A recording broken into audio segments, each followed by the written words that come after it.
Good morning. We'll call this committee of the whole meeting to order for July 2, 2025. Please rise for the Pledge of Allegiance. I pledge allegiance to the flag of the United States of America and to the republic for which it stands, one nation, under God, indivisible, with liberty and justice for all. Roll call, please. Mr. Barnes? Present. Mr. Bezat? Here. Mrs. Burdick? Here. Mr. Curran? Here. Mr. Demick? Here.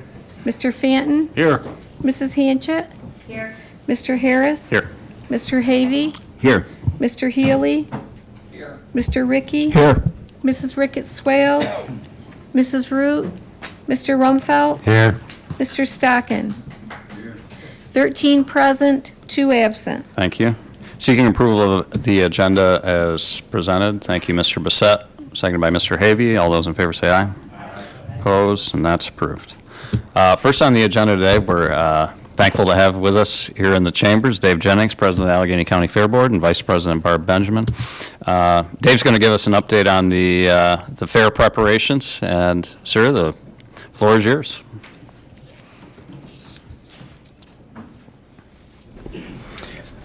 First of all, I would like to thank everybody in the room for any of the work they've done on securing that grant. For anybody that hasn't been up to the fairgrounds in the last week or two, it's very impressive. That paving job is an excellent job. It really dressed up the fairgrounds a lot.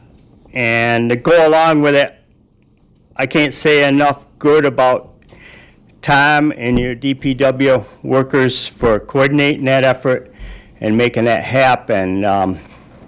My hand goes out to AJ Young for coordinating everything up there and making it happen. It's probably one of the biggest improvements I've seen on that fairgrounds in 20 years. It's really something that needed to be done, and I appreciate all the work the legislators have put into getting this grant. We've had a lot of meetings with county officials, health department, sheriff's department, and emergency services preparing for this fair. I gotta say, our emergency plan for this year is probably the best it's been in, again, 20 or 30 years.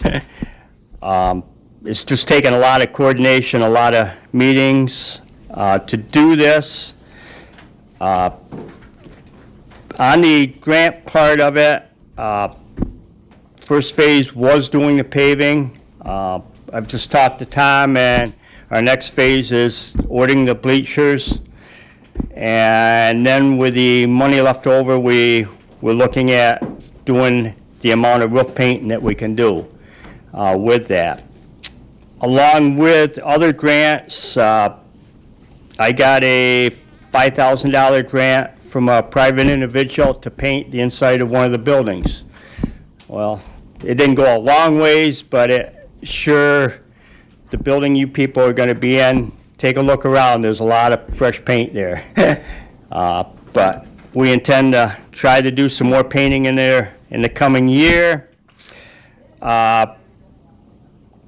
Let's see, after our last meeting in June, we secured a grant for the internet system from the Allegheny County Foundation.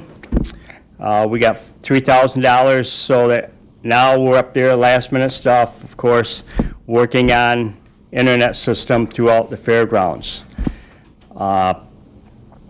We've been talking about credit cards for the last 5 years. I think it's going to happen this year. We've got the internet. Once the internet's in, the card readers are ordered, so we should be ready to go come Monday morning to take credit cards. That's been a big issue because it costs more and everything, but I know most of you are probably like me. I don't carry enough cash on me to get in the fair. You know, so I think the credit card is going to help us a lot. We've had another sponsor that stepped up near the last minute. Runnings in Wallsville. They come to us like 2 months ago and started talking about what day they would pay half the ride tickets for the first 500 kids that bought tickets. And they've really stepped up to the plate, and so on Tuesday, the first 500 ride tickets are going to be half price. I hope to continue with Runnings. They are a big, not only of the fair, but they are a big supporter of the community. I know in my local fire department, they donate a lot to fire departments around the county. So I'm hoping to work on that again for next year so we can advertise it a little bit more. I have given everybody a schedule of what's going on. If you've got any questions throughout the year, don't be afraid to ask me or call Barb, or I refer everything to Barb. Barb, take care of this. But we're looking at having a busy week up there. We've got a lot of things scheduled, some new things. A lot of the main shows are the same shows. I'm kind of like, yeah, we've had them for years, but when they bring in the crowd, you got to continually have them. I am seriously looking for something to change Wednesday out for next year. And we're always open to ideas, suggestions from anybody. So if you think of something that we could add to our Wednesday program, I'm more than happy to listen to you. And it's like everything else with county government, our government, we have to look at the price of things and what our return's going to be. So that's basically the rundown I have, unless you have any questions or concerns. Mr. Healy? Thank you. Well, I think I'd be remiss if I didn't mention that the fact that our big funding came from Congressman Langworthy's office, and a big thank you to him on behalf of the county government and also the fair itself.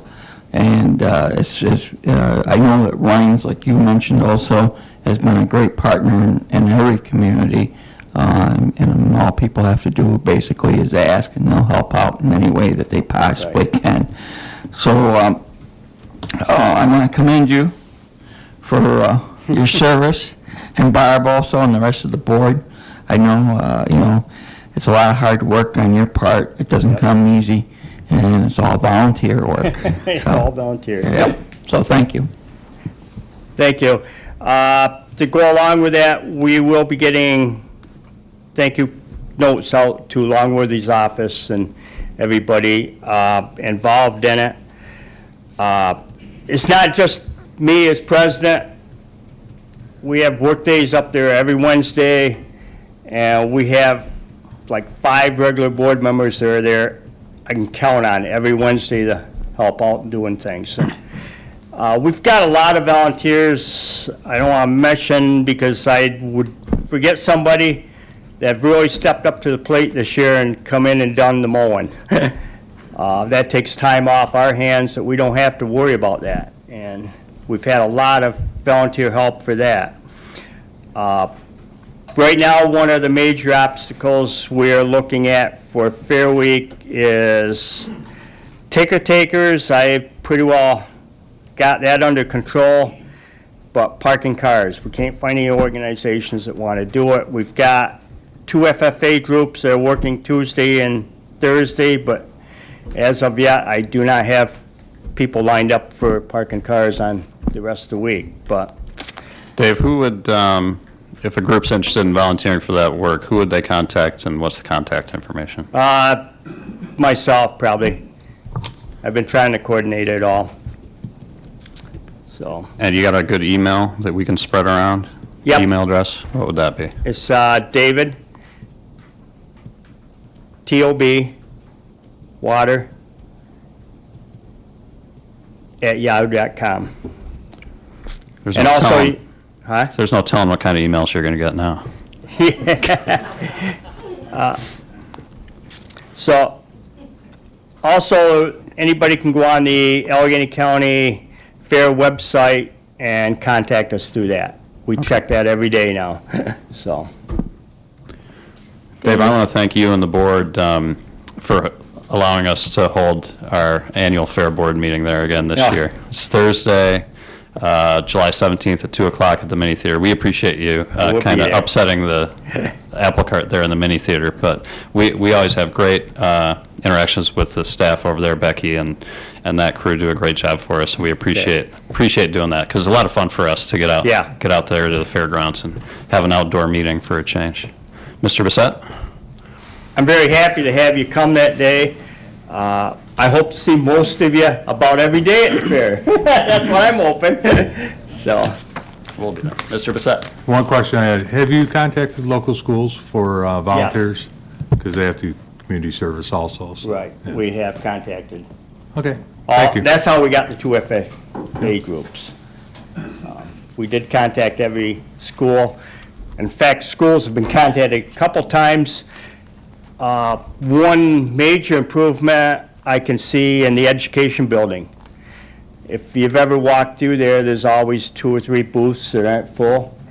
The building is going to be full this year, and then some.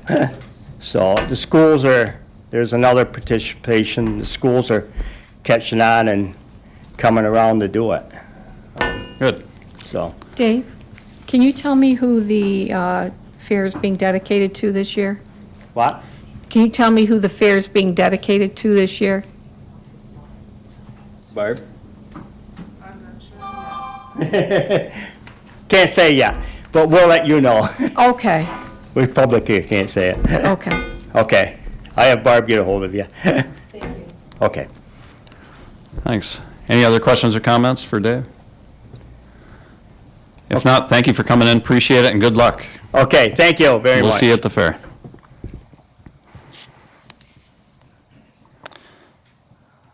Okay, next on the agenda is contract with Allegheny Mountain Farms LLC for the Dwyer Peer-to-Peer Support Program. I believe Mr. Budinger is tackling this one. Good morning. Good morning, everyone. Before I start, I want to say, when I was in high school, I parked cars at the fair for a couple of summers. Okay, what Get a day do you nice wanna do? suntan, I'm going to tell you, it's not a bad gig. So I put a plug in for you, so, Wednesday? you know, I might as well walk up there with a stick and do it. So I really did it for a couple of summers, and it was a good job, so. Good. So on behalf of the Dwyer Veteran Program, we are seeking a resolution approving a contract with Allegheny Mountain Farms LLC to provide horseback riding lessons for our veterans. Each group will receive a lesson a week for a month, and it costs $200 per month per participant. I will add that this is an Allegheny County business and a veteran-owned business. As you all know, we always try to keep the business local and try to direct it to our veteran-owned businesses whenever possible, and we're able to do it in this case. Someone like to make the motion? Thank you, Mr. Healy, seconded by Mr. Rumfelt. Discussion? I'd just like to know, can you tell us who the owner of the business is? Well, maybe. I know it's in Scioto.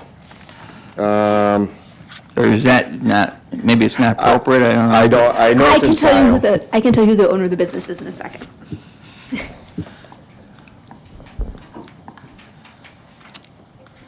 Okay, while that's getting researched, any further discussion? I just like to say thank you for the Dwyer program. It's going really well. I get all the feedback from the veterans, and it's appreciated. Well, I know that I enjoy it, and I know that we have a whole host of volunteers that work on this, and I think we all get a lot out of it. So thank you very much. Ma'am? Legislator Healy, the owner of the program, or the owner of the business is a Beth Seeley, or Siley. I don't know how to pronounce her last name. It's spelled S-I-L-I. Well, echoing Mr. Rumfelt's comments, yes, thank you, and it's a good, nice central location. Scioto's pretty central in the county, as central as we can get, so it's convenient for all the veterans. And how about, you have accommodations there for the handicapped veterans or not? I have not seen the facility myself. I don't know how to answer that. I don't anticipate any issues with that. I know that Mallory Short, who's been working with them, I believe she's been there. And I would, if we had any issues with that, I'm sure we're addressing those. Okay, because I know that's one of the therapies that they engage Yeah. in for those, the disabled veterans, is horseback riding, actually, and Absolutely. And it's nice because they get to experience this, and then if they choose to continue it, that's something they can do. So I think it's absolutely in line with the goals of our program. thank you. Further discussion? If not, all those in favor say aye. Aye. Opposed, and that's approved. Thank you. Thank you very much. All right, the big agenda item of the day. I'll try my best to be eloquent enough to explain what we're doing here. County's got a lot of irons in the fire, and a lot of what we have to do in terms of our decision-making is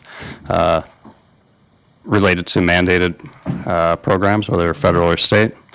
A lot of our costs countywide that we see increasing in the near future are personnel-related. And we have a lot of, personal board priorities that, we targeted when we began this term, and administration's been helping us to accomplish those goals to the best of their ability. On top of that, we have big space needs concerns. We have, the never-ending, expected costs of running a county related to physical plant and the maintenance and upkeep of our facilities and equipment. We have items that really aren't on our radar, but they are on the radars of our department heads. Expenses that they know are forthcoming that maybe we're not aware of yet. We have items targeted by admin that are concerns for the future. So all of these things, the purpose of this meeting today is to kind of get our heads wrapped around what has been called casually this list of 55. I don't know if it's 55 at this point, but it's somewhere in that neighborhood. It's in the dozens. But Treasurer Terry Ross is here. She's going to give us kind of a foundation as well. She's going to talk to us a little bit about our fund balance, where we're at, provide some more detail. We talk in general terms about fund balance a lot, but we never really talk about the details of that fund balance. What's reserved, what's restricted, what's non-restricted, how much is it, and the mechanisms of that. She's also going to talk a little bit about kind of the prerequisites to all this conversation, and that's our big mandated expenses. So she's going to run down the list of our largest mandated expenses, so we know those are costs that are kind of off the table in terms of debating whether or not we pay for them and to what extent. She's going to talk a little bit about budget year-to-date, how we're doing on, I've got one, how we're doing on revenues and expenses there, and then she brought my favorite. She's a spreadsheet expert, but of all of her spreadsheets, I think her best spreadsheet is the 10-year look back that shows tax levy, tax rate per thousand, assessed value. You guys have all seen that when we go through budget talks, but she brought that as well to give us kind of historical data to frame our conversation around too. So I'm going to give her time to get her paperwork handed out.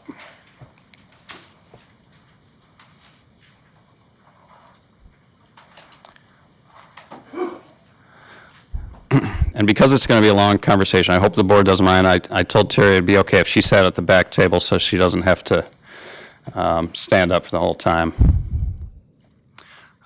Deputy Treasurer Jenna Kelly's here with us as well. And just for the viewing audience, we have administrative team here as well. County Attorney, County Administrator, Deputy County Administrator, and DPW, Tom Dean are here with us. So Terry, I guess to get the conversation started, can you talk, let's do this one first, budget by organizational report. And so I apologize to the board that these are out of order. Terry probably put them in the correct order, and I'm just throwing her off the rails right off the bat. But can you just talk about where we are year-to-date with the 25 budget? Yes, I will. Good morning, everyone. The report is the budget by organization report. It's a report that we use on a regular basis. It happens to be the end of the second quarter for us. There are some things in June that have not been fully posted yet, but this will get you a good picture of where we are budget-wise for 2025. If you look at it, it's by fund. So the first portion shows you the general fund, and the columns are the adopted budget, budget amendments that we've made throughout the year based on resolutions, where the amended budget is to date, what we've spent currently in July, which was just one day, and the encumbrances that are out there, along with the year-to-date transactions. So year-to-date transactions represent all the audits that you have passed going forward from January to now, and all the revenue that we have collected or posted for the year. So you can see as we go forward, we are at 51% receipts of revenues, and we are at 50% of the expenses. I guess you couldn't ask for a better picture halfway through the year. The prior year total is the total for 2024.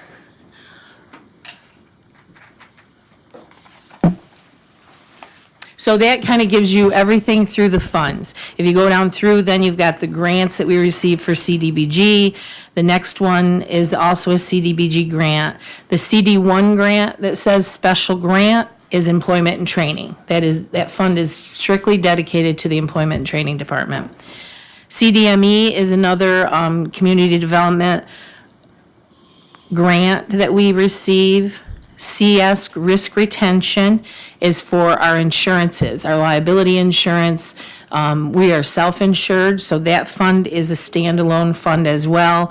Those are where Brenda, when she comes to the board and asks about car accidents and insurance recoveries, that's the fund that's dedicated to.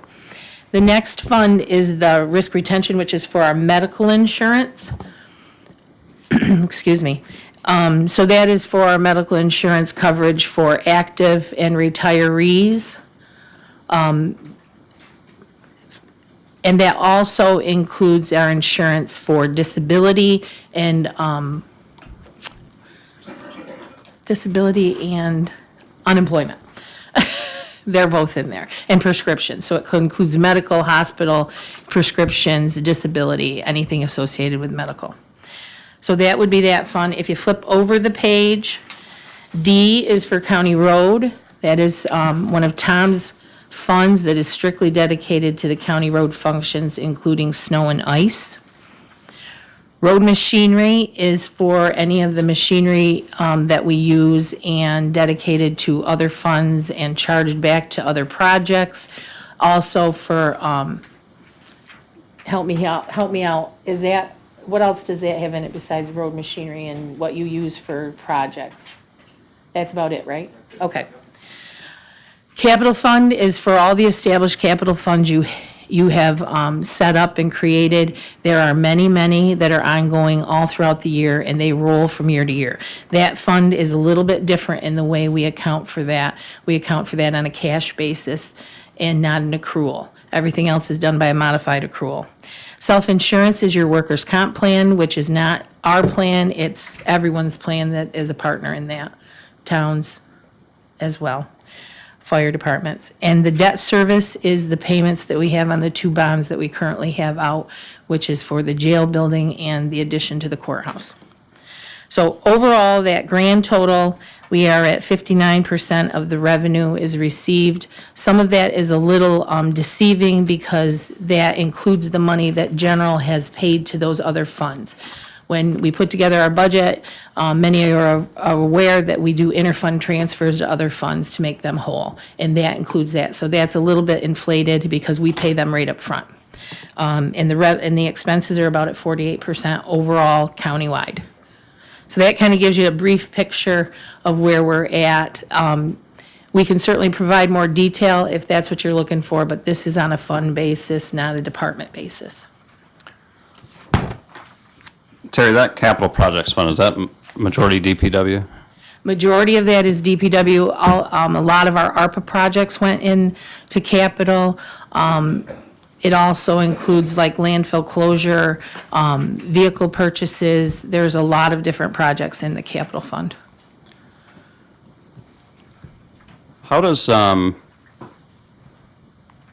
property tax revenue come in a calendar year? Like, is that spread fairly evenly across the year, or do you find that the bulk of that comes in the first half of the year? No. Property taxes, we book that when the levies come out. So we book the county levy at the very beginning. And then that collection is, when people pay their taxes, we post that to the 1001 account for real estate taxes. That also has a large entry at the end of the year for anything that's left unpaid. So that in itself is a little bit different as well from other revenues we have, because we post that warrant up front, knowing we're scheduled to get the $31 million. But then at the end of the year, we usually have a balance of about $3.54 million that rolls into the following year. So the $30 million, give or take, is already It's already in shown here. as a revenue. Correct. Year-to-date, on that year-to-date, 50%. Correct, Yeah. yeah. Mr. Healy? And that's our calendar year, correct? This is our calendar, Calendar we're year. January to December. So there's another reconciliation done when the state, at the end of the state year, that affects the budget also?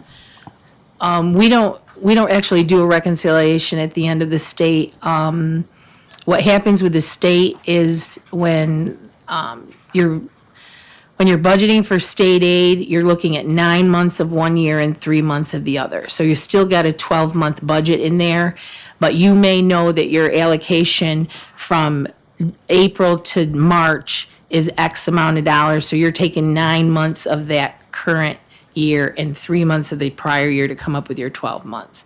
So no matter what it is, we always have a 12-month rolling calendar year budget for state and federal aid, even though their calendar's different than ours. And that's based on either their promise or anticipation of those funds, correct? Correct. Thank you. And it varies, and that's why you'll see where some departments come forward and ask for an allocation increase of their state or federal aid because they've got notice that something's going to change, so they come in and ask for that to be a budget adjustment. Thank you. You're welcome. All right, so of all these funds, some of them, as far as how much you have to maintain within the fund, are some of those mandated amounts? Are some of those determined by your office? How do you establish, for instance, the self-insurance type stuff? Self-insurance funds, we have to have at least in there, maintained in fund balance, the deductible. So some of our deductibles for insurance-wise are $250,000 or whatever it might be. So they are maintained in fund balance. Once you put money into one of the other funds, other than general fund, that money has to stay there. You can't take that out unless it's for payment of debt, or in the case of a capital, if there's a capital project that is, comes in under budget and that was money from the county, we can move that around. But for the most part, once money is put into that fund, it remains in that fund until it's spent. How about the risk retention, same thing? Same thing, yeah. So occasionally you'll come to the board, or maybe every year you come to the board, I can't remember, and say, we need to allocate X number of dollars to, say, risk retention health, to get it back to where we want it. Is that right? Like, say you have big expenses coming out of health. The board has to budget to resupply that fund to put it in a healthy position. Is that right?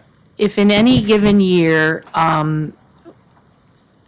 when we do the budget, we will look at the fund balance that's available, and sometimes we will ask for an appropriation from their fund balance to help offset the county cost of that. So if we look at that and that's under what we think we need for 2 months or so, we won't even offer that we can appropriate from fund balance. We have to have enough in there, like I said, for deductibles and stuff like that. We have to have money for stop loss. Normally, in the situation of the health insurance fund, there is a large payable that we book at the end of the year for expenses that happen before 12/31 but don't get paid before 12/31. So there's always a payable out there for health insurance, as there are in other funds, but health insurance is a lot. But we have been very fortunate that our costs have maintained themselves, and they have a fund balance that if, for one instance, in 1 year, you're over budget by $100,000, they could absorb that. The following year, though, we wouldn't have as much money to maybe offer for use as appropriated fund balance. But we have not had that instance come up. You might have jinxed us, but I hope you didn't. Now, all of these funds would be what I would, like a layman like me that doesn't understand this stuff. This is cash on hand, right? No. This is not cash on hand. This is a modified accrual system for accounting. So when we have notice of a revenue that we are entitled to, we book it then. You don't book it, and then that goes into a GL account, and then you book the cash as it come in. These are not cash-based figures. Okay, but the cash that exists in reality that may fall into these funds, is that cash eligible to your investment Correct. strategies? Correct. What cash we have on hand is not necessarily what fund balance someone has or what their fund shows for revenue and expenses in the offset. That is not necessarily what cash we have on hand. Like the property taxes? Like the property You've booked taxes. it, but we may not have it. Correct. No. Right. Mr. Bissett? Thank you. Terry, is, on any of these reserve funds, does the state have a limit on the amount that we can have, like a percentage? Like ideal school districts, they only can have 10% into a certain reserve fund. Is there any limits like that? Reserves and fund balance are a little bit different. Reserves, some of the reserves that we have, and we'll talk about that when we get to another page, but some of the reserves that we have limiteds on restrictions on what we can use them for and how they're set up. They don't necessarily have a limit, but our fund balance has no limit. Counties have no limit in what they can keep and what they can't. Let's Thank go you. there now. That's a good Okay. segue. So that's this one. It's a single pager, double-sided. It just says final in the top left.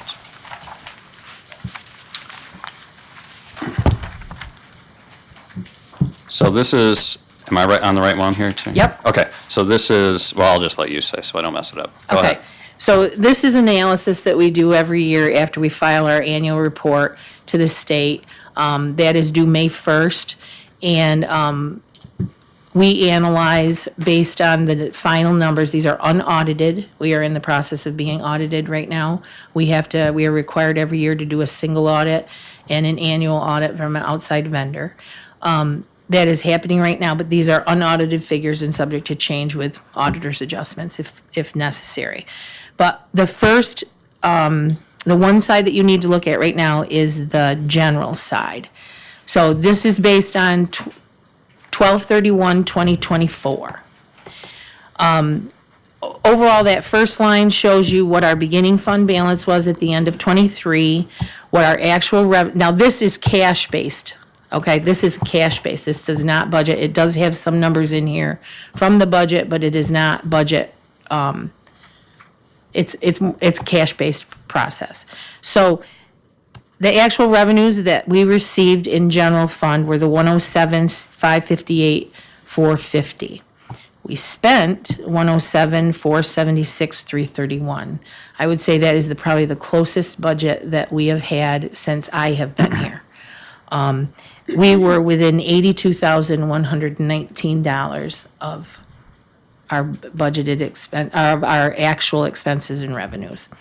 So that left us a fund balance of $62.7 million. Can I pause you right there? Yep. Can you recall off the top of your head what we budgeted from fund balance in the '24 budget? I believe that was $6.3 million. So in most years, we budget that, and then whatever is unnecessary to close the books at the end of the year falls back to fund balance. Correct. Now, are you saying in '24, basically, there was less than $100,000 available to fall back to fund balance? No, I'm saying in '24, we received $100,000 more than what we spent that fell to fund balance. We didn't use any of the $6.3 million. Okay, thank you. Yeah. So we were able to retain that. There was some audited, adjusted fund balance for ARPA. So you'll see that number for the beginning fund balance did drop to 62 million. That was because we had to report the ARPA money differently, and so that couldn't stay in our fund balance. We had to report that as allocated. So that's the difference of the 62. So in reality, we're starting with this 62,702, 129. We've got the 82,000 we added, so we're at 62,784 for fund balance. And that includes a lot of different things. So the blue box underneath that is all the allocations that we have that are set up as reserves in general fund. So there's a reserve for inventory, there's a reserve for encumbrances, which encumbrances are those items that have been ordered by departments that have not come in yet, so they are a liability, and we have to have money in the bank to pay for them. So that's that $3.9 million. There's a repair reserve, there's a solid waste reserve, there's a DWI reserve, there's a records management reserve, there's a 911 reserve, there's a miscellaneous reserve, which includes handicap parking and car seats, I believe are the two in there. OFA has, they had a will bequest to them through someone's will, and that is money that sits out in a reserve for them to use. So the total reserves out of fund balance that come out are $5.1 million. Then we have committed unappropriated money, which is your economic development money. That's the balance of the 7.5 that you committed a couple years ago. That's where your balance is at the end of 12/31. Can I pause you there? Yeah, That was done by resolution? that was done by resolution. Don't need it, but, Yeah, I have it somewhere, but that was done by resolution, I think 22 maybe. just out of curiosity, that can be undone by resolution as well, right? Committed can be undone by resolution as well, yes. Okay. Deb's not here, so I can say that. Right. And depending on the type of fund balance you have, whether it's committed or assigned, whatever action got that money in there is the action you need to take to get it out. You have spent some of that money. This 12/31 amount has changed because you just did $90,000, so it's down to 4.6, I think, 4.612 or something. The assigned unappropriated fund balance is for the landfill. So we have, over the last few years, we have paid cash for the closure costs on the landfill.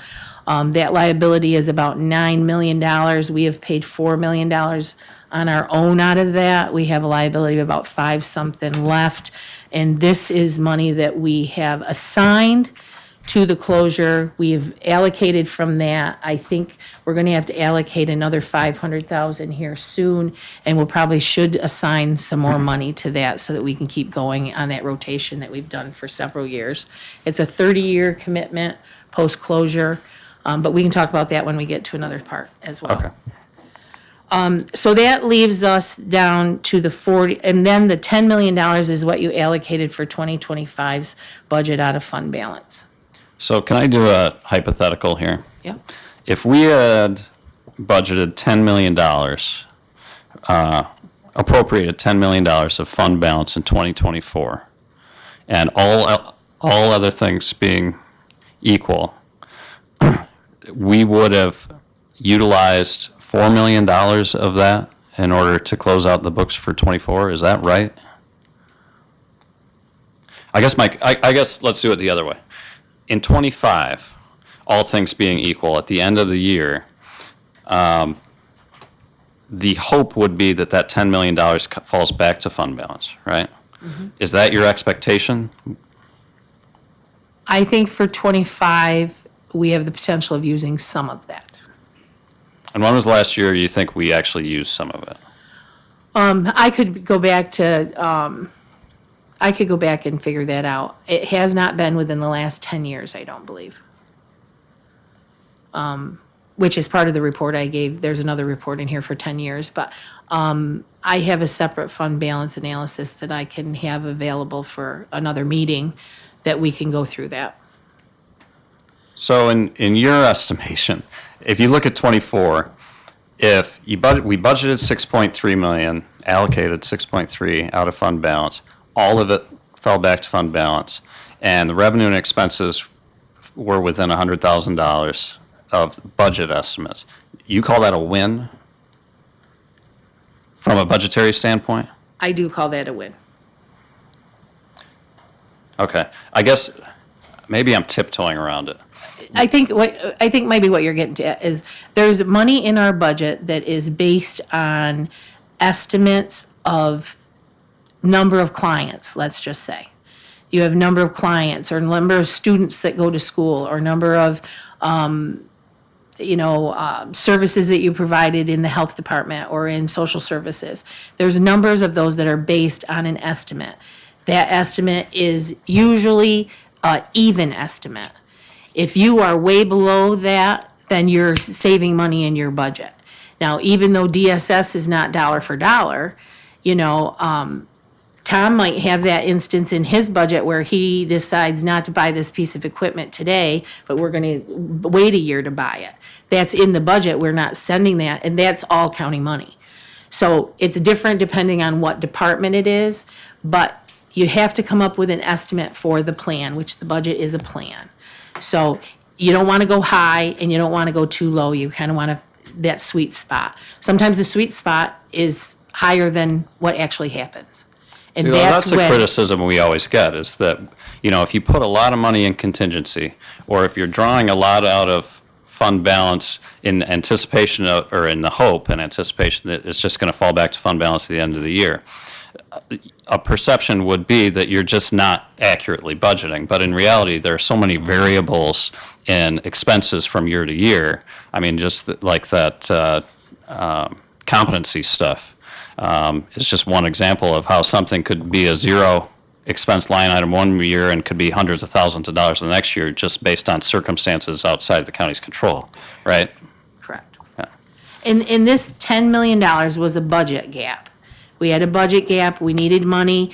There were not any services presented to be canceled or diminished. It was like status quo, and in order to do status quo, you had to have money from somewhere because we are skeptical, I can't say that word. We don't want to count heavily on our sales tax when our sales tax was so volatile. So we had dropped that estimate for sales tax, and so you have to come up with that money somewhere. So, and as it is right now, we're still kind of skeptical of where our sales tax is going to land. But as long as we meet budget, we're good. But in the past, we have exceeded budget for sales tax, and that's what develops, a fund balance, is when you exceed things that you don't expect. But at the same time, you got to be conservative because it's all over the place. Sales tax is just, and that's just our other pocket of money that we can use that's not dependent on state or federal grants. That's like the tax levy and sales tax are what we need to come together to fill our gaps. When you don't have that, you go to another pot of money. Now, the pot of money was not there. For those of you who weren't here, Dwight will remember that, was not here in 22 and 23, and we had to do a huge tax increase in 24. But we were 2004, I always do that, I am so sorry, I'm stuck in the 24s. We had to do a huge tax rate increase in 24. A lot of things, just kind of a volcano hit in 24. But we were $4.5 million, $5 million in the hole. We had no fund balance. We had absolutely nothing. So that was a hole that we pulled out of, but we'd like to not go back there. So, but yeah, that's kind of the fund balance, is a gap filler. Dwight? Yeah, I'm just, to simplify it for me, if you look at the actual expense at the top of the page, 2024, and the actual revenue. So the revenue was more than the expense. Does that mean that we didn't use any of the $10 million that we appropriated from fund balance? No, this is 24, Dwight, so that was Oh. the 6.3. Okay, Yes, all right, you're right, yep. yep. Mike? Yes, I'd also like to point out that when I first came on the board in 2010, and the state all of a sudden was having some financial problems and either eliminated or reduced their revenues, which we had to make up for. Most of them we had to make up for ourselves. So there's a lot of variables out there. Okay, so we've gone through the reserves, we've gone through the committed, the assigned, and there's the appropriated for 2025, which was the $10 million, leaving us at year-end $41.9 million in fund balance. We'll go to if you go to the very left, in that little darker blue thing that's very hard to read, and I apologize for the smallness of it. The unappropriated, unreserved amount of $41 million is 27% of our entire budget of 154 going forward. That's what we have available. And that's that percentage that Charlie was Charlie was talking referencing, about, that school so- boards Right. are obligated to stay under a certain percentage, counties are not. Right. So our fund balance is 27% of our overall budget. If you take 2 months out of the fund balance that we have, which is a recommended amount that has been in existence for a long time, it is not by policy, it is not by law, it is just a recommended amount of money that counties keep on hand to be able to cover 2 months of expenses in case there is no input of cash, no state aid, no federal aid, no anything. So that dollar amount for us is $25.7 million, which is about 61% of what we have available. So if you take out the 25 million from the 41, that leaves the little gray box, leaves us about $16.2 million available. We also, it has been standard since we bought the bond for the IDA of $3.5 million, and there's a balance on that. So we remove that balance from the unappropriated minus the 2 months, and we come up with a $13.3 million available fund balance to use for other things. Well, our fund balance also affects other things like our borrowing Correct. rates, right? I mean, Correct. it's, Yep. The bonding agencies look at what's in our fund balance, what's been available, what our budgets look like. They look at every facet of our financials, but our ability to have a fund balance and have a healthy fund balance is very critical in our borrowing. and that 2 months that we want to have on hand to handle our operation costs, that is best practices, right? That's That would keep us functioning for everything for 2 months. as accepted best practices by all the, Comptroller, whatever, yeah. thank you. Charlie? Terry, Yes. since you mentioned it, what is our rating? We are A plus. We are an A plus with a, what is the word, something forecast. I can't think of the wording right now, Charlie, but I will get that exactly. But I actually think we're an A minus. I can't remember exactly what it is, but we have a very, very good bond rating. Thank you. Yeah, we have come a long way with that. We have a very good bond rating. I will look that up too, yeah. How does that work, Terry? Do those ratings just get automatically applied by the big firms, or is that something you have to go out for? You request a rating periodically?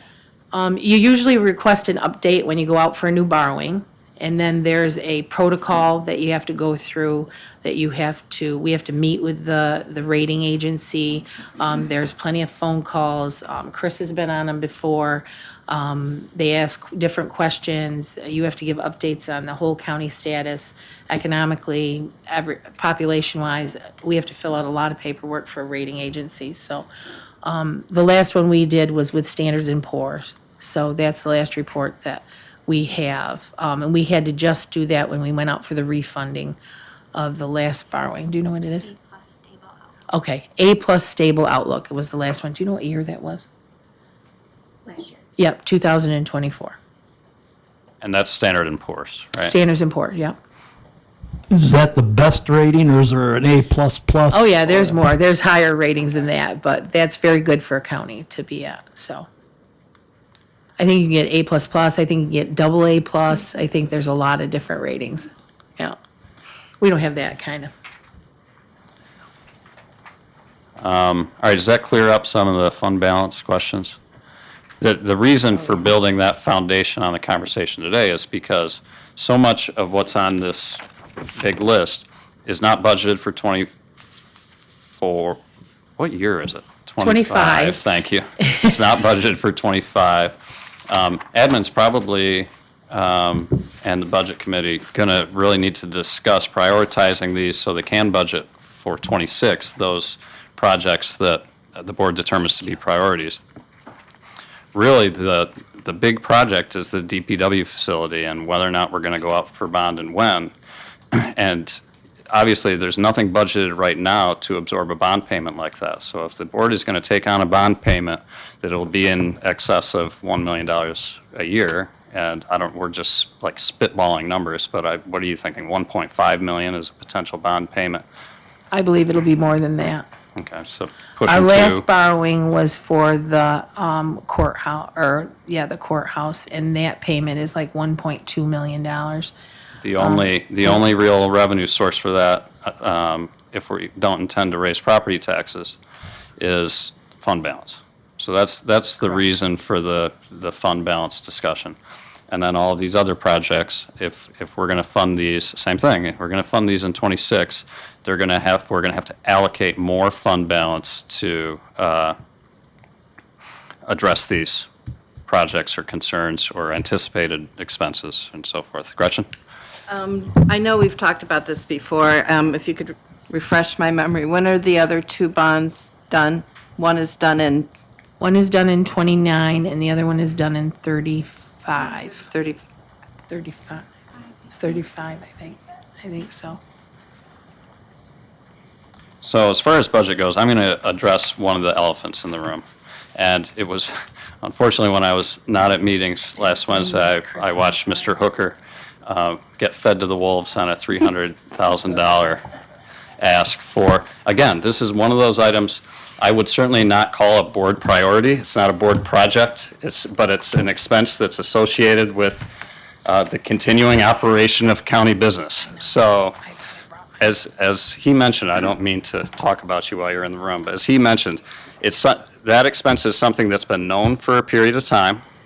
It was brought up in the budget building process, and it was not included in the budget. So of course, Mr. Hooker gets the question, why wasn't this included in the budget? If you knew it was going to be an expense that was coming up, why didn't we put it in the budget? And I'm going to say this to kind of give a pass to administration and kind of give ourselves a hard time here a little bit. And that is that this board is united in its goal of lowering property tax rate.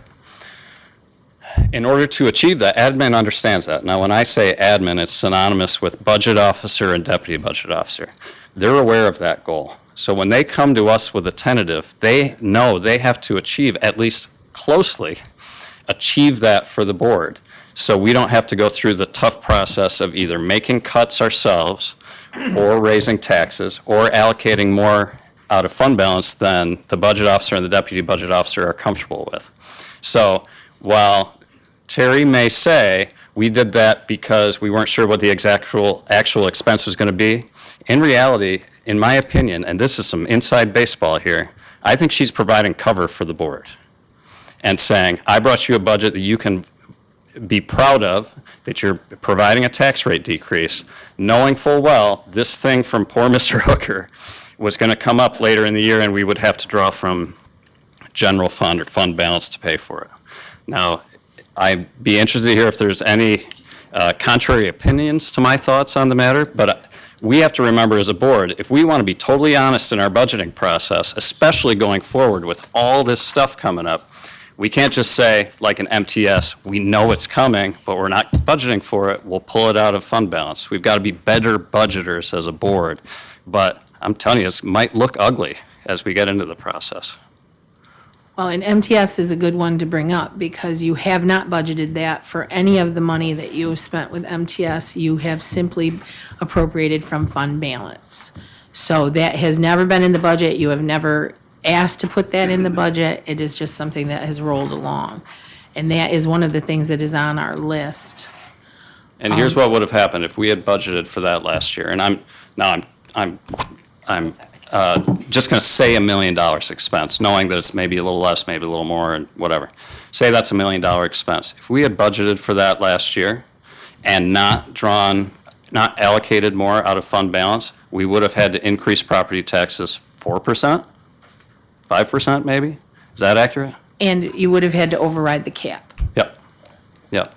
So I guess I'm rambling, but that's just, I'm offering my opinion that, if we're going to be honest, it's going to be a dire budget year for us, not just this coming year, but the next term is, if we're going to put forth honest budgets, it's going to be a little bit scary.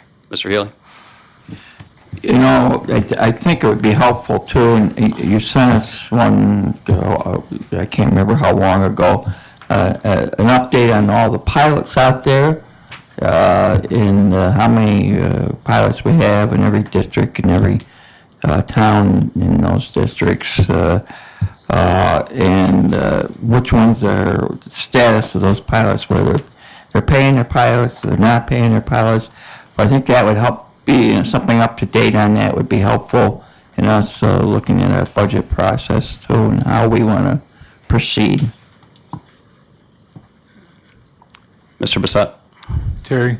Yes. For every 1% we raise property taxes, how much do we get for revenue approximately? $310,000 Mountain. Thank you. Yep. If you really want to know, it's $311,229. That's made a difference. 1%. That made a No, difference it doesn't at make a 1,000. difference, but, No. I did have the levy right in front of me. I could have figured that, but. Thanks. Mr. Fadden? Yeah, concerning the cap,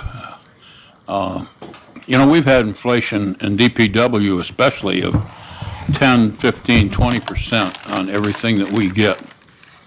And if we think we can continue to stay under that 2% cap and continue to do it, and that's why we're kind of where we're at right now, we haven't been able to actually do some stuff that we needed to do because of the cap.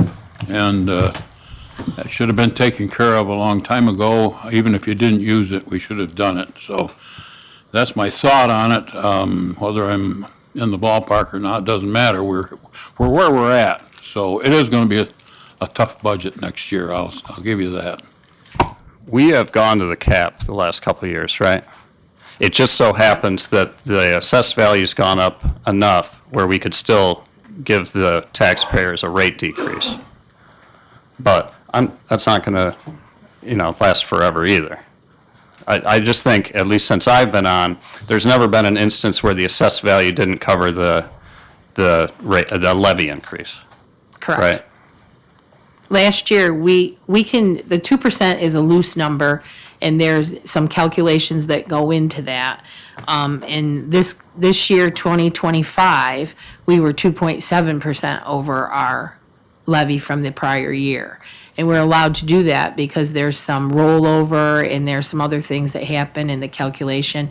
We have been fortunate enough that when you pay for your own equipment and you pay for your own projects and you don't borrow, they become exclusions to some of the numbers. So we have taken advantage of those things that we have paid for cash and been able to stay within that 2%. But last year, the state allowed us. It's not anything that we did wrong, but our actual levy was 2.7% over the year before.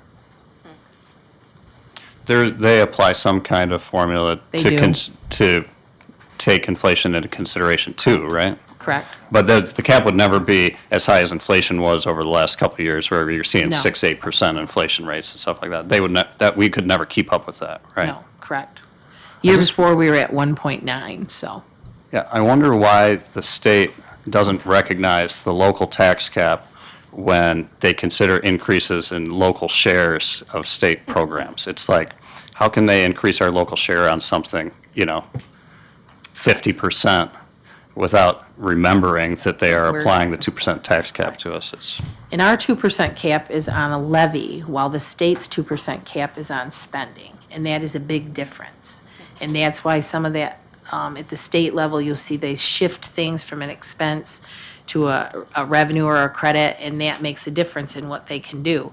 Ours is based on strictly the levy, and it's just a 2% increase on the levy. It has nothing to do with spending like the states at all. So it is a little different when you talk about the state 2% and our 2%.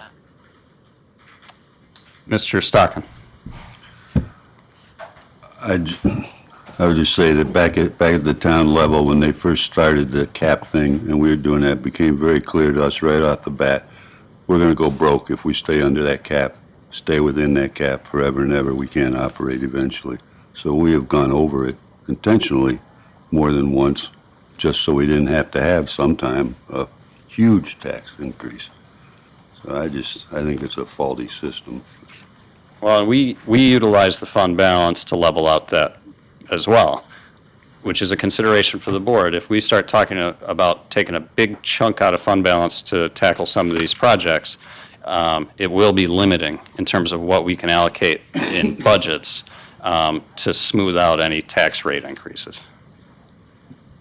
Mr. Bissett. Terry, when's the last 5 years, how much has the tax increase been county share for each year? Well, we can go to the other sheet of paper. He's great at the segue He's got the questions. segues down, doesn't he? Yeah, so now we're going to this one.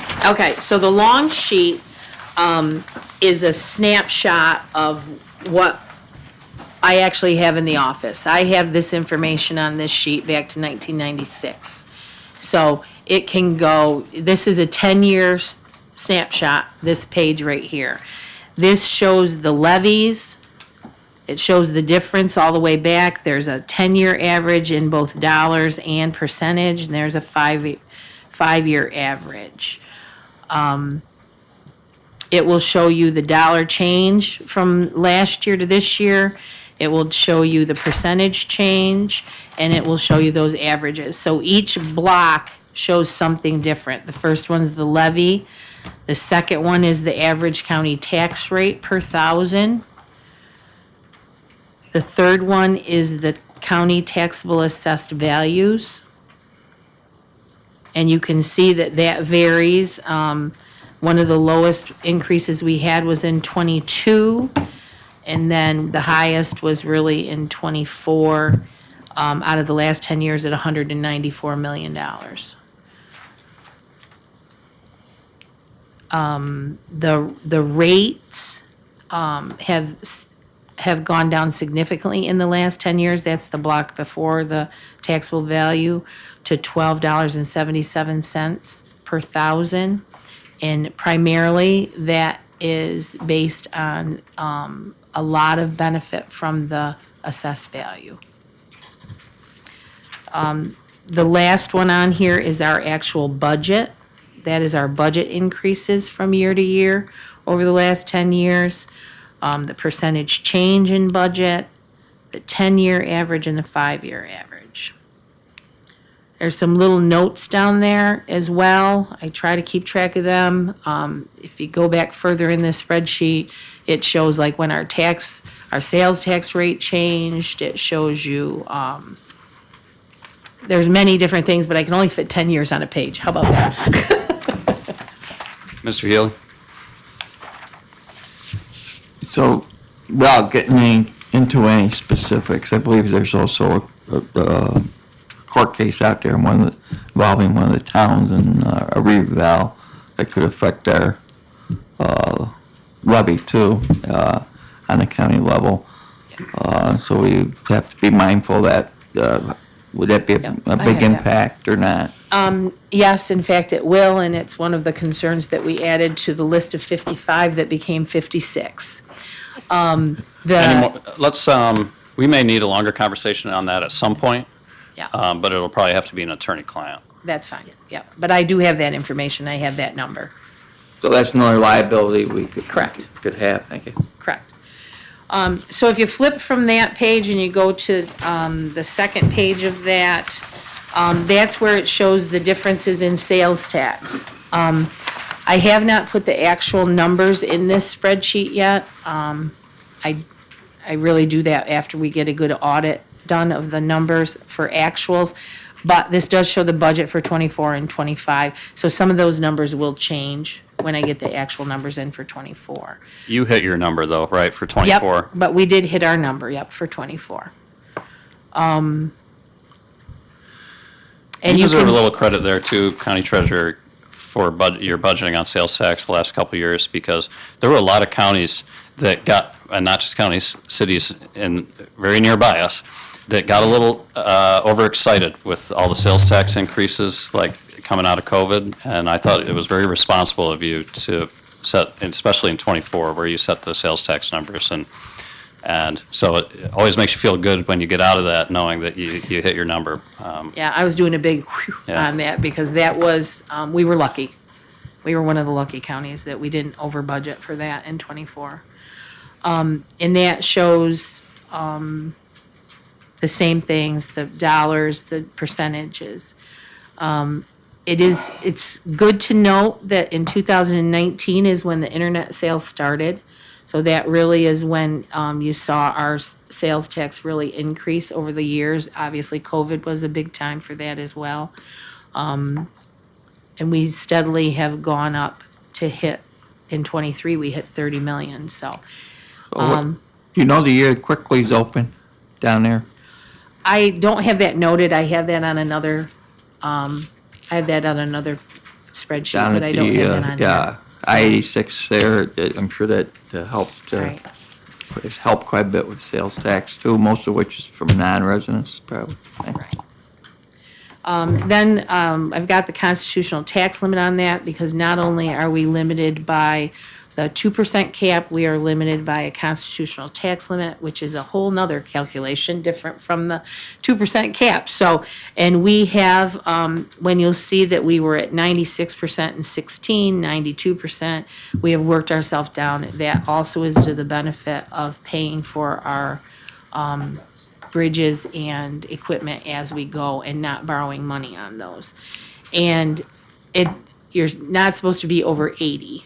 So then you get the red letter from the state that you are over 80% of your constitutional tax limit. So we have done really a phenomenal job, partnerships with the board and the team about trying to get that down to where we're more acceptable at our constitutional tax limit.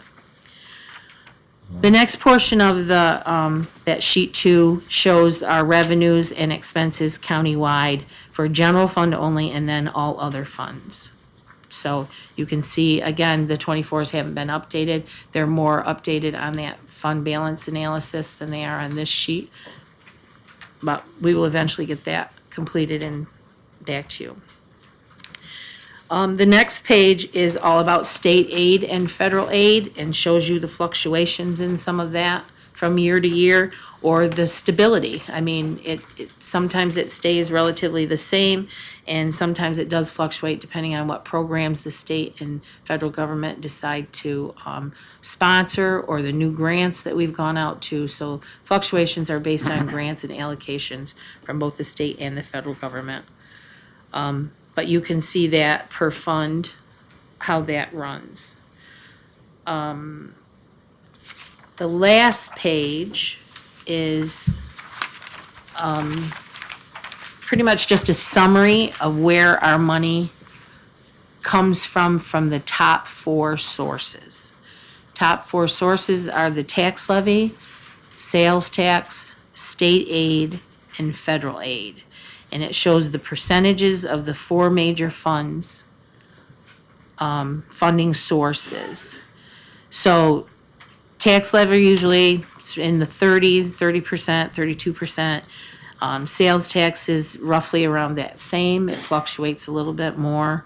Then there is state aid and federal aid. And you can see them over the last 10 years. They are, some are higher than they were 10 years ago, some are lower. It just depends on what funding sources we needed. And then the other sources in the budget are obviously local revenues, fees, hotel tax, all of that runs into the all other fees, other sources, which is about 55 million for this year. But the four major sources make up about almost $100 million of our $154 million budget.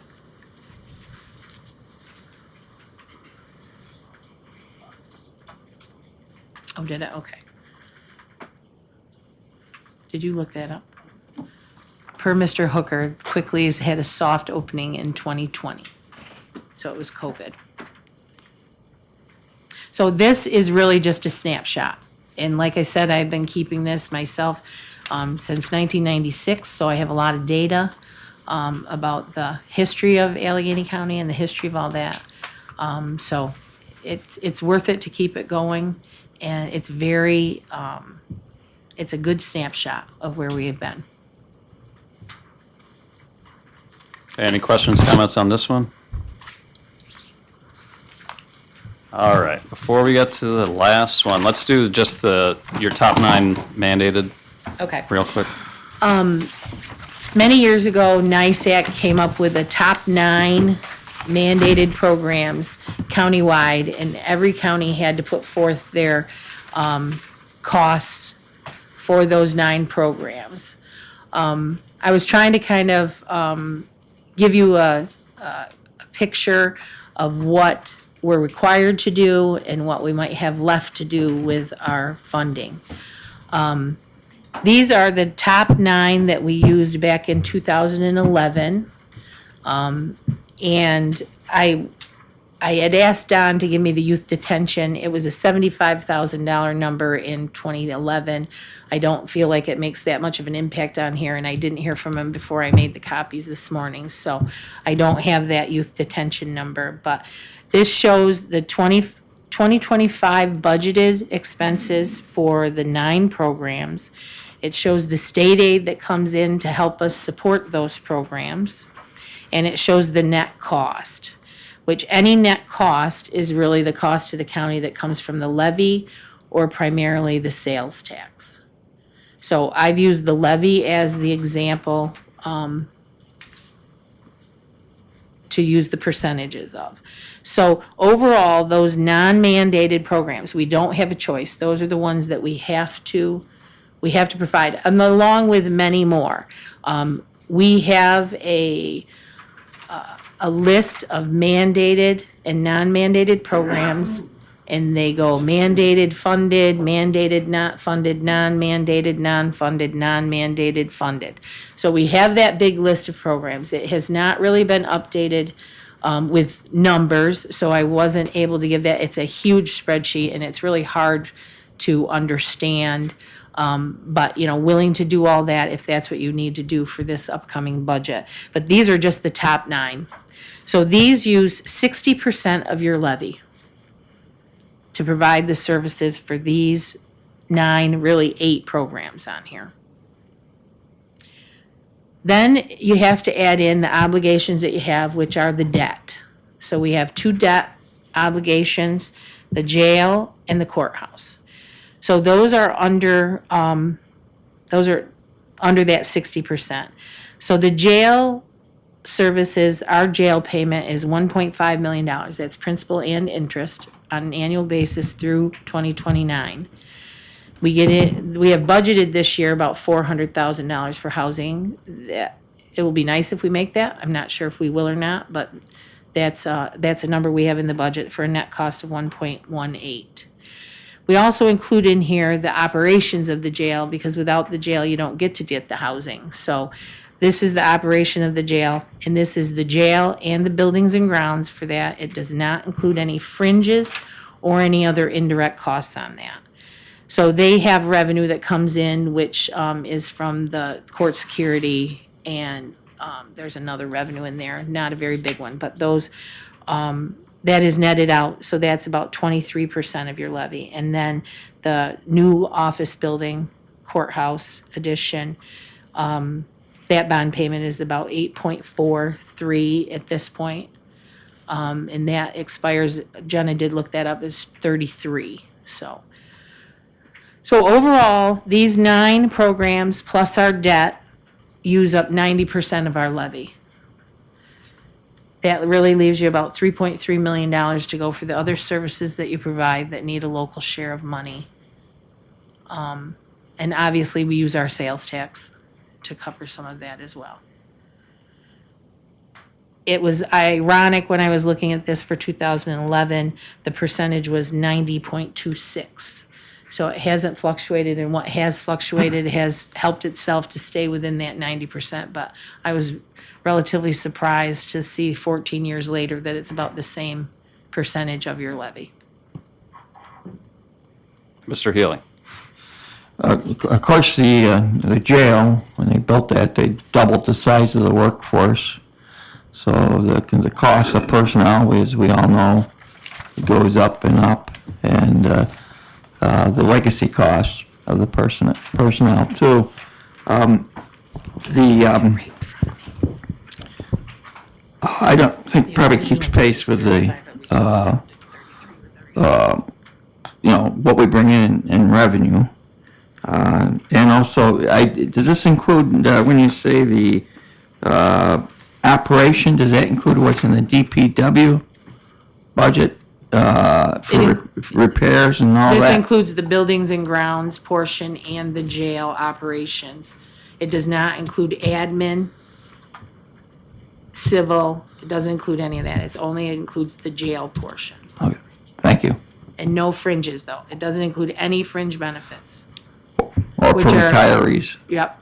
Well, for anyone, I mean, active employees have about 39% of their salary, in addition to their salary, is fringes. So Yeah. if you added another 40% of the salary part of that. Yeah, I think sometimes it's deceiving, Right. you know, what But that the true includes picture is. retirement, medical insurance, disability, workers' Yeah. comp. Thank you. Yep. All right. Any other questions, comments on this one?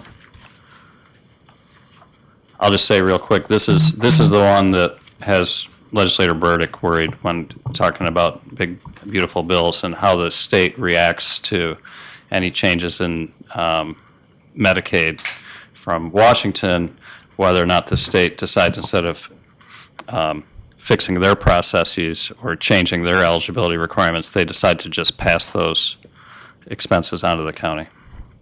Right, and it is safe to note on that too, that Medicaid is at our cap. That is our cap right now as it stands. That is not our, the 25%, for instance, because I believe that we reported on that before, that the Medicaid for Allegheny County is about $72 million. So if they remove that cap to 10 million, we will see an increase in our share for that Medicaid, Which they haven't talked about yet. that they haven't talked about. At Well, they least- talked at about it, least maybe not. out loud. Yeah. Yeah. All right, so we good on that? Okay, on to the big, beautiful list. The big, beautiful list. Can you tell us, I guess, what we're looking at here? Okay, these lists started, a priority list, at the end of John Margison's term and into the Mitch Elder term. And we started keeping a ongoing list of projects that the board discussed and wanted on their radar. We called it a priority list at that point in time, and as things were done, we ticked them off or added more. So this list has really been in existence since about 2007, 2008. This is where we're at today with it. It was, like I said, it's about 56 items so many of them are overlapping as far as committees. Brooke asked that we revamp it and put it and organize it by committee. There are many that would overlap into another committee, so we just kind of picked one that seemed to fit and put it in by committee. So your committee list, and the reason that this is coming forward now is because there are many things that are on the table now that need decisions made, whether you want to try to fund them with current budgeting opportunities through appropriation of fund balance, or not doing them in the current year, budgeting them in '26, budgeting some of them in '26, borrowing money for them. There's several choices, I guess, that the board could make, current year, future year, fund balance, or borrowing. I don't know, Brooke, if you want me to just go through each one, and as far as the dollar amounts go, some of them have had estimates given to us for what the cost of those might be, and some of them are very unknown about what the impact might be to the county, to the budgets, to anything that we decide to do. So if we I think a can lot of these, Terry, you know, I look at the top one in personnel, wages, benefits, employees, staffing requirements, policies. Those are costs that are coming. The reason they're on this list, not necessarily, although right-sizing wages is a board priority, it's not really on the list because it's what you guys have determined to be a project per se, but it's something that the board needs to remember when they're considering how to fund some of these other projects. So if the board wants us to work down this whole list, we certainly can do it. And if it takes us longer than noon today, we can schedule another meeting and keep going. I almost think it would be more beneficial to go by project or priority size in terms of anticipated expense and say, okay, if we're going to do this, and I don't mean to beat up on DPW, but it really is probably the biggest single expense board priority project that we need to start considering right now.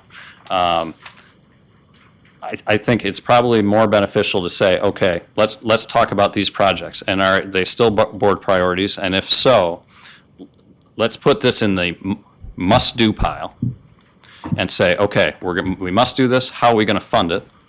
And then now you've got that one cleared out of the way, and all these secondary, tertiary, projects that are on here that maybe aren't requirements, like paying our salaries and stuff, paying our employees.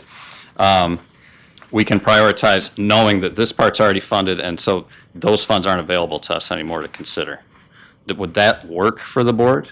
Why don't we just really dive down with this sheet in front of us and talk about the DPW shop and say, how are we going to get this thing done? Because my impression is that's the single number one largest expense, and it certainly seems like it's the most consensus board priority to figure out how to get it funded. If I could just interject on one thing, I think there's other things that you might have to consider before you go to that. Because you got the $1 million bridge in town of Andover. You got the $1 million that's needed for that. Are you gonna try to do that in 25? You're gonna try to do that in 26? So I think there are some things that you need to consider that are smaller that need to be attacked quicker. Because Tom needs an answer on that, basically. Right, Tom? You need an answer. Are we talking about Andover? Yes. Okay. So you need to, there are some things on here, like Keith's telephone. We think that can come out of contingency this year. I think Tom's can come out of fund balance, but that's really what the board needs to decide. I think Keith would say they're not his telephones. Well, okay, they're not, but I know, and it's not Tom's bridge, but it's the town's bridge, but, okay, I'll be a little more careful. I understand what you're saying, though. There are some things that probably need to be time sensitive yes. that need to be addressed first. Correct. Maybe we should do that, but let's hear from Dwight first, then we'll. Yeah, keep in mind that when you're talking about the DPW facility, you're talking about an IDA or a economic development situation too. That all ties in. You can't have economic development down there without a facility to take care of the waste and to actually furnish the fire protection by putting a tank on the hill. So that's 33 million or whatever you have written down there. Basically, that includes all those projects, I'm assuming, that, we don't have any real numbers on everything yet, but we're throwing numbers out there. But that whole thing depends on, economic development depends on that whole process of getting the processing plant in and getting that water tank up on the hill. So, I appreciate if you keep that in mind when you're talking about just DPW facility. Fairly put. Mr. Bissett? Are there any grants associated or potential grants associated with any of these projects here? Carissa, why don't you give Terry a break and answer a question? Well, the good news is Terry put some things in there in yellow that is money that we need to spend. So that is, I'll go there, that's not a whole lot of money, but there is money that we need to spend out of a couple things. And I've discussed with Terry where I think maybe there's some opportunities on this list to use some of that yellow towards. Again, they're not very big things, but grants, I think, yes, there's grants out there for a lot of things. It's just, how long do you want to wait for them? And how highly are we likely to rank? So I think if you go down to the public safety, there probably are grants that we could be looking at for the facility itself, but we don't have a long list of grants to go after. And they have some pretty dire needs out there.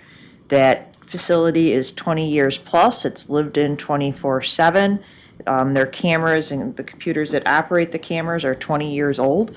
And they do need to look at replacing those in the very near future, and that's going to be over $1 million. I really don't think that we have any idea of a grant that could be applied for that, but there probably is something out there. That would be a long-term look, probably can't afford to wait. Economic development, some of those things are optional that you probably could be looking at. Broadband, you could be looking at some grant money. Crossroads Economic Development, obviously, we are looking at grant money, and Tim would probably speak more to those grant opportunities, but I think Delta did a good job last week of going through some of the things they're looking at to apply for.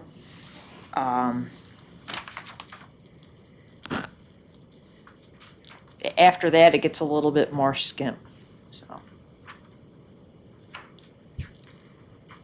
Jan? I think when you talk about grants, if you remember when Delta was here, they gave us the spreadsheet that showed us all the grants they're applying for that will go towards some of these projects. So I'm guessing we're already looking at what's available.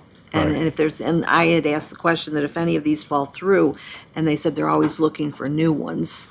So it's in the process. And we do put grants on their radar, because, they're always looking at grants, and sometimes they'll say, do you have a project that meets this grant? And we might give them something that, even though it wouldn't normally be on this list, it's something we know the board has discussed as, hey, we would like to explore that, and if they have a grant opportunity, we might explore that grant opportunity, even though it might not be a priority project, just because we think it's likely we could get the funding.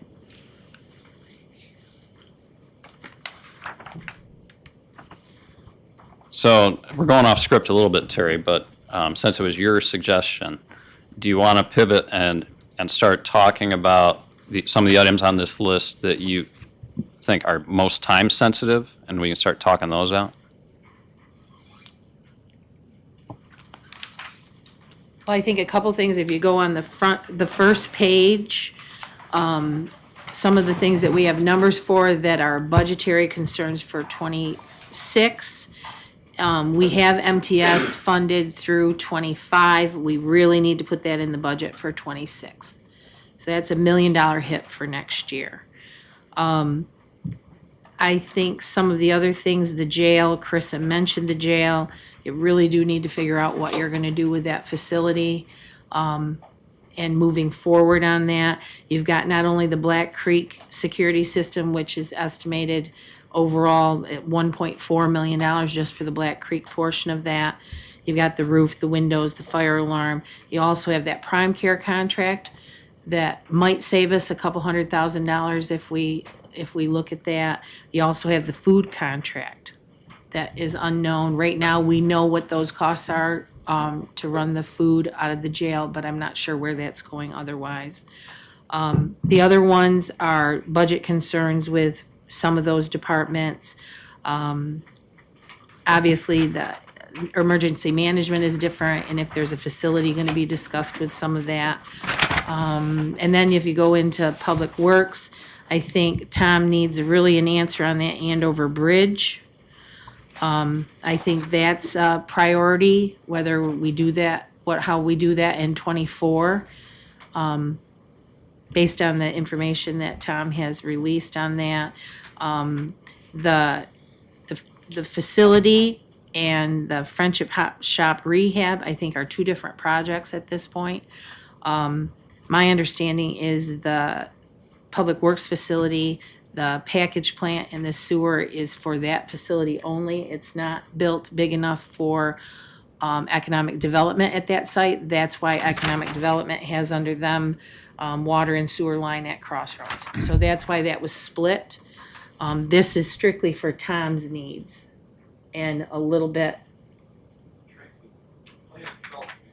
Right, but the water down. Correct, okay. So that's kind of a mixed bag. Say that again, Tom. So the package plant's big enough to handle Crossroads volume, but they need to run a line and a pump. Yeah, I guess you better. Sorry.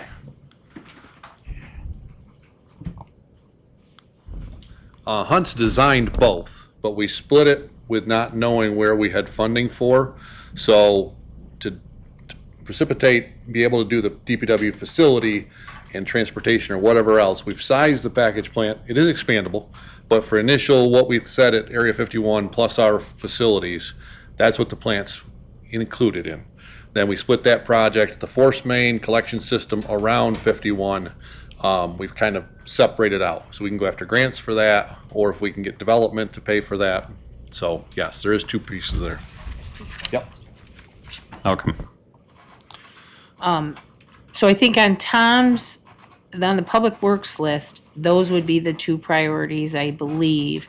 Along with you have to decide on the purchase of the Crossroad building, how you want to fund that. Where does that fall? That's under the Public Works. County-owned property, sell, acquire? No, that's the purchase of the Crossroad building.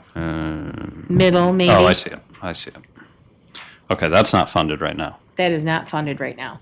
And I think we need to do that. I don't know when the closing date or that proposal is. Sometime this year, I think.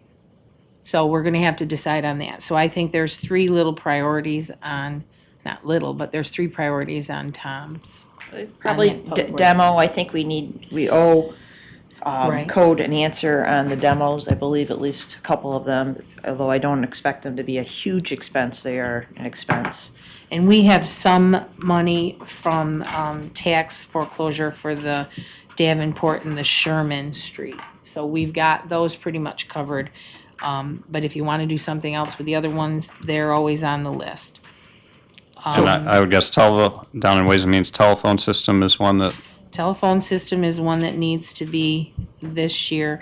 The allocation of the ARPA money, that is on there simply because that's not included in the fund balance numbers that we just went through. So that will have to be allocated. And there are some other small grants that will have to come out of fund balance. So that does have a little bit of bearing on what's available. The GIS countywide has been a project that's been talked about. We don't know the cost of that. There is some equipment cost to that. I'm not sure when that was on the list to be able to do. I don't know what's happening with the transportation facility. That's, the reason that's on this list is because that's a grant money that was coming from DOT. The one thing though that has to be remembered on that is a cash grab. So that is, the county will have to fund that and wait for the money from or from DOT. So that has a different effect on our financial system, but that would have to be cash out of our pocket until we got that money back from DOT. And it's a that- big match. And that, I don't think there's a huge match on that 17 million. There was last time. What was that? Yeah, I don't think it was huge compared to what we were getting, but that 17 million has to be upfronted by us. So that is a concern to us. And if you look at the rest of the Ways and Means thing, that's where that Cuba lawsuit is an impact on us as well. That has to be considered going forward from now. How about I'm sorry, Mike, my brain is stuck on, that's a huge match. I know it's a huge project, but when you're talking about prioritizing and budgeting, to have to budget for a $1.5 million match is significant. I mean, I didn't mean to dismiss that. No, but you're yes, not. No, it- you're not. But I'm saying that's It's a not like big it's board 25%, consideration. I guess, We've is what passed that through before and not even discussed how we were going to fund that match. And if it comes back around again, if we anticipate it coming around again, we really should budget for it. Correct. Mike? How about, thank you, Chairman. How about any maintenance or repairs that might be needed down, ongoing maintenance, of course, at the Crossroad buildings that we're buying also? Have we taken a look at that and budgeting for that? We have not, but we know that that's part of our budget for '26. When we purchase that, we will have to set up a buildings and grounds maintenance line item for that. Because I don't believe, they weren't even built, they weren't built at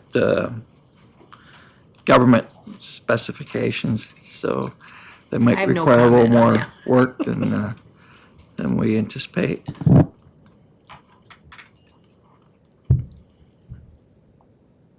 All right, so I think I took some good notes here.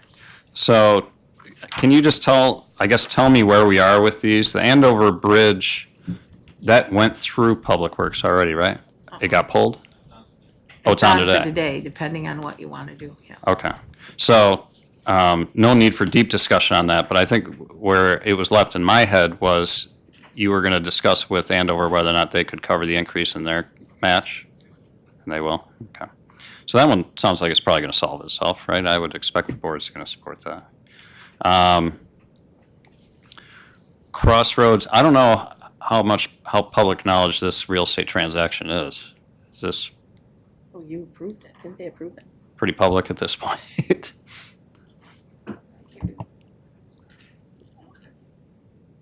Tim?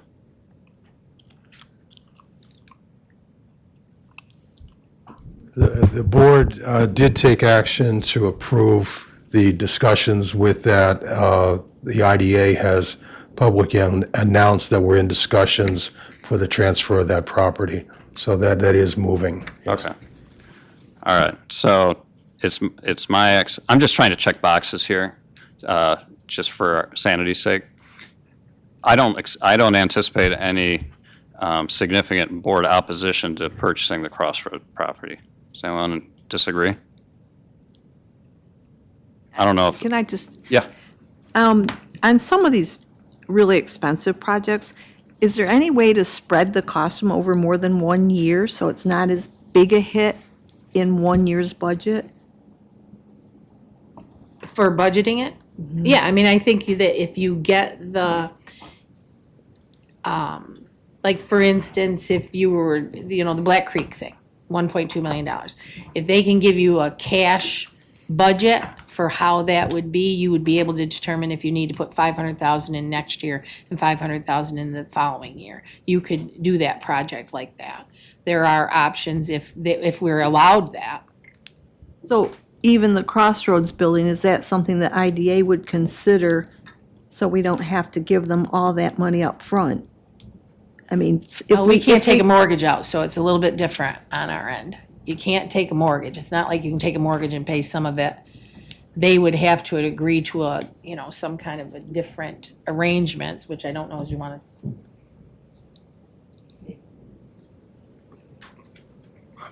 What we would be doing, and we had discussed this with our legal counsel and other folks is that it's difficult, as Terry indicated, for us to take a mortgage, or we can't take a mortgage, and that would also impact our bond standing as we move forward with that. We are, at this point, the real number that we need for the finalization, assuming that's the price, we would need about $715,000 to finish that, because we are applying this year's rent towards that, so that does diminish that total figure by about $185,000. We know it's an anticipated expense in next year, so really what we need to come up with is, the balance of those funds, so. Which is why you're looking at purchasing it, is because you are spending $170,000 to $180,000 a year in lease payments, and at this point in time have spent well more than what the asking price of the building is. I have another question. And can we just quickly talk about this money that needs to be allocated and spent, especially the opioid funding? There's a lot of money there, and I assume Dr. Anderson has to determine how that's spent, or can someone else, and is it restricted, both of those, on what it can be spent on? I don't believe Dr. Anderson determines that. I believe this board determines that. And there are rules on some of that. There are no rules, and you can spend a little bit on anything. And then for a good portion of it, there are rules that you have to spend it on. Looking at 55 Chamberlain and continuing to finish our security updates out there that will make it a safer building with swipe card access and some cameras, especially exterior cameras. I was thinking that it might be good to spend some of that money towards that, and have asked Terry to talk to the state if that was an allowed use of that fund before bringing it to you. But I really, you'd want to see it used towards services that match its purpose, so. I think a lot of other counties have formed a subcommittee to look at those things, and you put community services, public health. People are spending some of the money with public safety at the jail on services related to inmates that might be directed towards opioids, and trying to figure that out.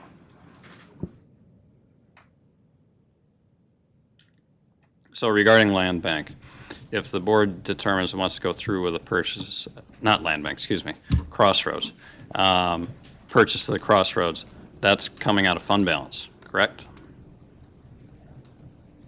Okay. Mr. Bissett?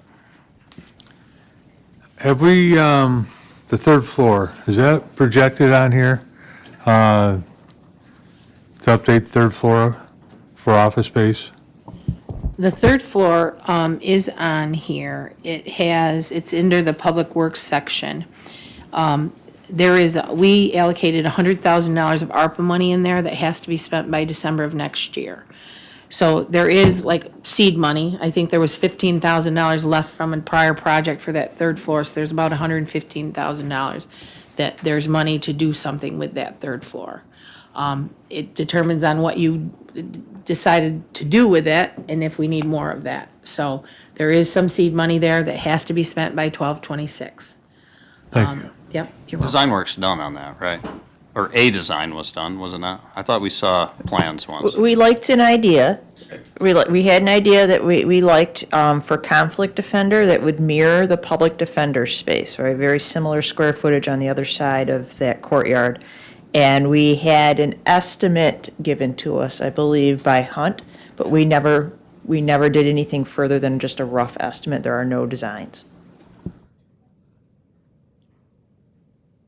Okay. All right, back to Crossroads. So I'll just double check. There's no significant opposition on the board.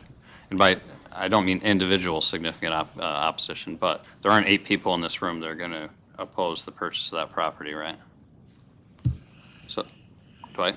Yeah, I have a question on this bus transportation, county Oaks transportation facility, 17 million. How far are we committed to that at this point?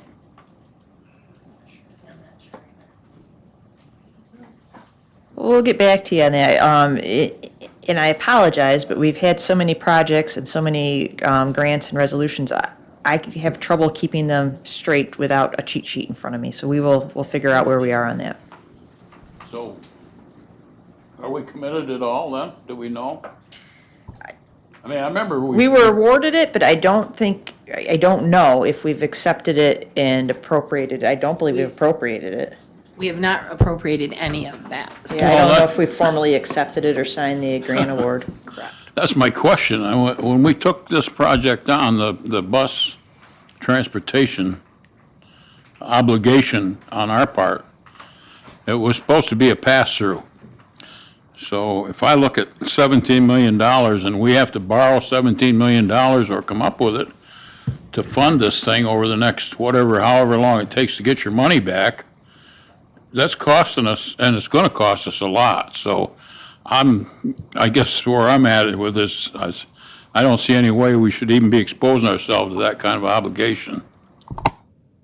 And I think, Dwight, at the time, that was discussed, because we discussed the fact that it was a cash-out reimbursement in, and we discussed, well, if they're gonna do that, why can't they advance it to us or whatever? But in the end, I believe probably the state's gotta come up with the money to be able to even give it to us, so that's what, yeah. It's a road that I don't think. Ardent could give us some better information on that grant next time they're in the neighborhood. Well, and I think a few of us went and toured other counties, other transportation systems that have used that similar funding to fund their facilities, and we could ask what the timeline was for their reimbursement too, and that might help make the decision process go a little smoother, one way or the other. When we do an acceptance like that, like, I think we accepted that, like, over 2 years ago. It went through the board. We were awarded. Like, is that like other resolutions where it kind of dies on the vine and you've got to go through the process again? If you voted on it, then it's approved. It would only be if it tabled, would it be died on the vine at the end of the year. It's not like, I'm thinking of like when like department heads come for like a create and fill, if it doesn't occur by the end of the calendar year, they have to come back around. That's just county policy? Yeah, if you passed a resolution to accept the grant funding, that's good. You don't have to come back for that. It's the reappropriation, it's depending on the grant streams and how they're booked. Sometimes you have to come back with another resolution the next year to reappropriate it into a different budget account, but that's up to Terry. She can tell you more about that. Gretchen? I remember when we went through this, didn't we have additional funding put in that so we wouldn't be waiting a long time to get money back when it kicks in? Wasn't that part of our proposal, or our contract with them?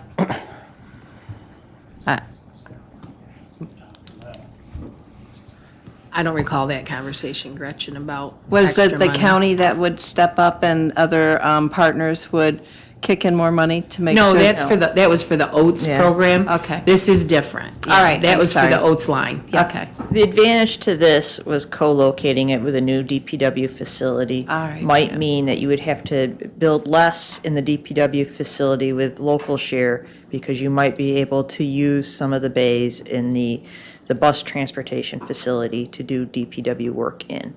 So that was the advantage of looking at that at the time. Okay, I apologize, I did confuse them, but kind of seemed to roll into that. Yes, and we actually, we looked at this and applied for this long before we ever were looking at Oats, or Oats came up. So this was strictly for Allegheny County buses use and planned that way as well.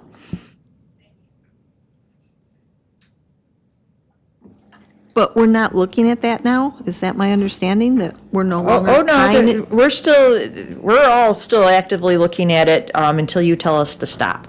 So I think, Tom, you continue to have conversations with Ardent and Hunt over this, and DOT on the planning and everything else. I mean, I think I saw a couple emails just this week on it. Well, I certainly would make a motion, if we have to fund this thing up front with our money that we come up with, that we just say, pull the plug on the thing.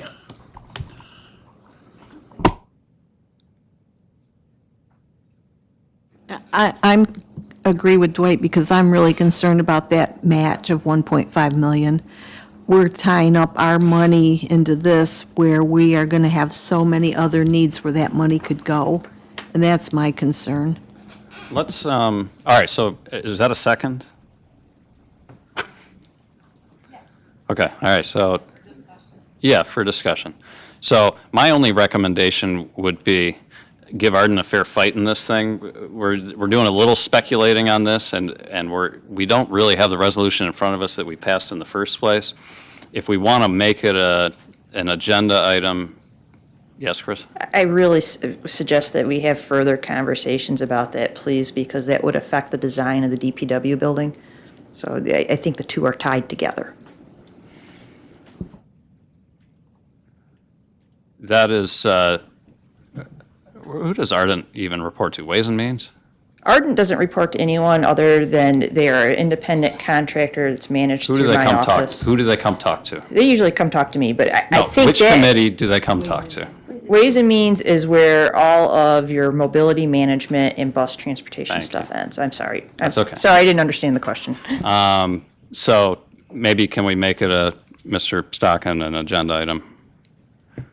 Upcoming agenda item before we make any decisions, and then maybe if Mr. Fanton wants to withdraw his motion, we can. What do you want to do with it? Make it an agenda item for when? For our next Ways and Means Committee meeting, see if we can get Arden in here to give us a better picture of that funding.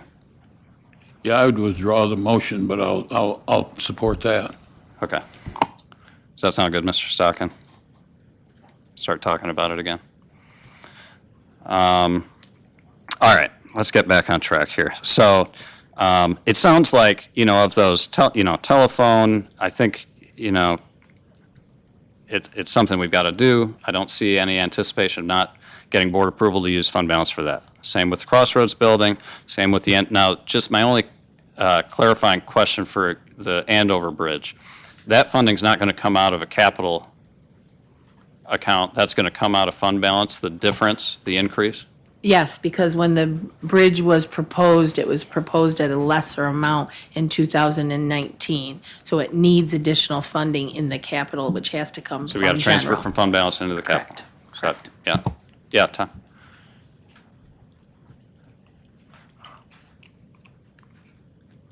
Just to throw discussion in there, we're gonna talk about in Public Works to get their approval, but there's other avenues for that funding. Dwight had asked me to look and see if we could use CHIPS monies. You can use CHIPS monies, our CHIPS monies, for this project, even though it's a town structure. There's other options of taking monies out of next year's budget to pay for it, doing less local bridges. So there's other ways of funding than 1 million, and that 1 million is an estimate, depending on what the actual bids come in at, so. But that's a must-do, right? Yeah. All right, so with an MTS, that's, the last, at least year, maybe now we're talking 18 months or 24 months, we've continued to not budget it, but fund it with the rationale that we weren't sure where we would be in the process, 6 months here, 6 months there, where we would be in the process of supplanting that service with either some other kind of service or an in-house service or, we're still there. But I think Terry is fair in asking us to budget for it. So whether that, that line item says contract for services or whether it just says EMS-related expenses, however you do that, I think we need to commit as a board to saying we're going to be spending $1 million, if not more, in 2026 towards this endeavor. Any disagreements there? So that's a big one. And if the board wants to not raise the property tax rate, when Terry and Carissa do their budget, tentative budget for 26, they'll probably just have to add $1 million of fund balance utilized to cover that expense.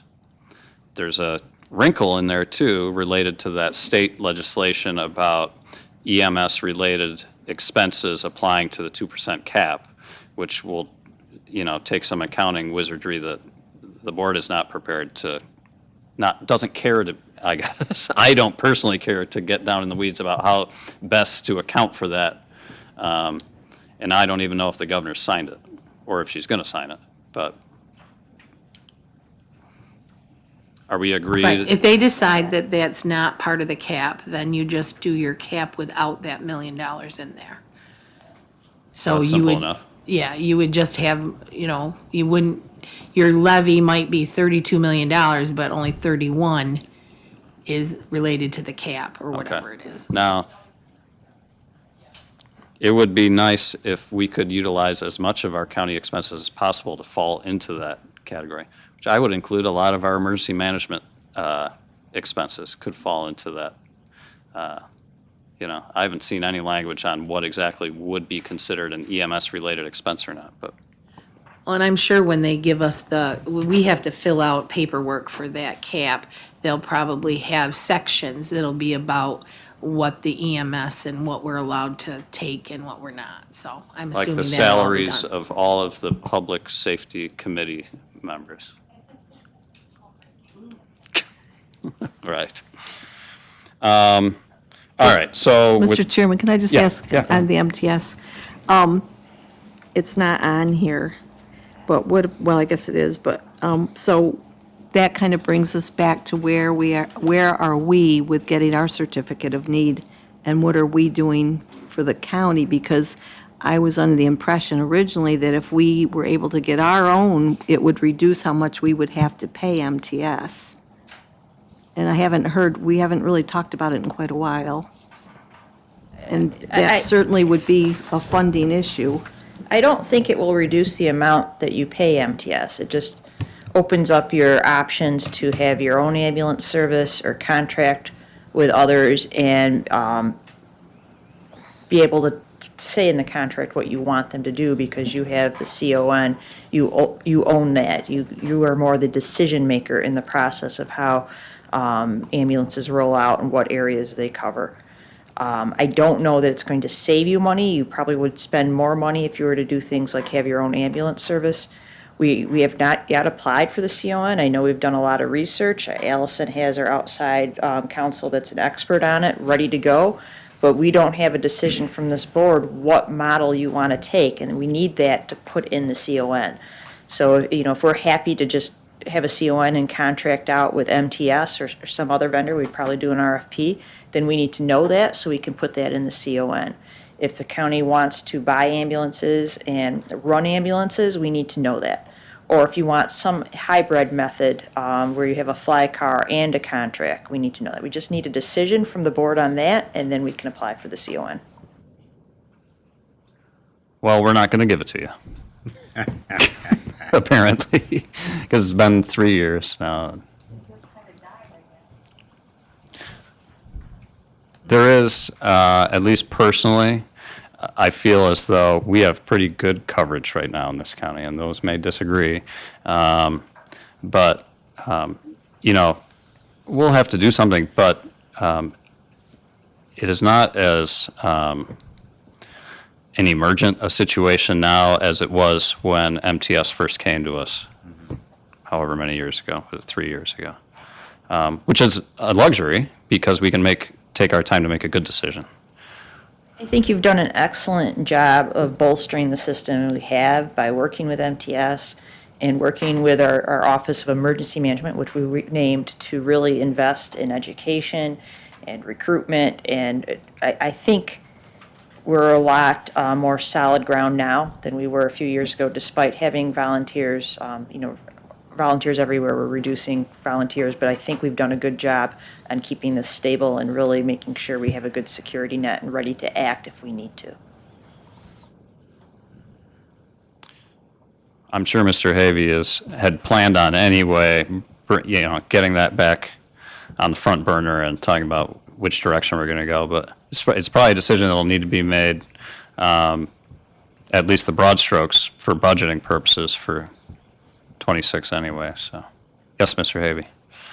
Just a thing here.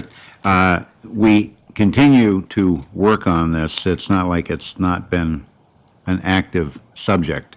However, we did, as you know, just bring Mr. Golden on as emergency manager, emergency director. We didn't want to make too many big steps until we had him in place. I expect, this is just me, that we're going to wind up with some sort of hybrid system. MTS is going to play a major role because we can't replace them. They're not replaceable in our budget. However, you may look for us to look at fly cars or one ambulance or something like that. But we didn't want to go forward, in my opinion, we didn't want to go forward until we had Scott Golden in place and get his feet on the ground in that position so that he can help us make some of these major decisions. So stay tuned.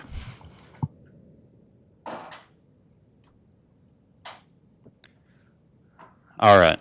So that, with that considered, so let's, you guys want to take a break? It's 11 o'clock. You want to take 5? Recess for 5 minutes and start up again? Okay. We're in recess.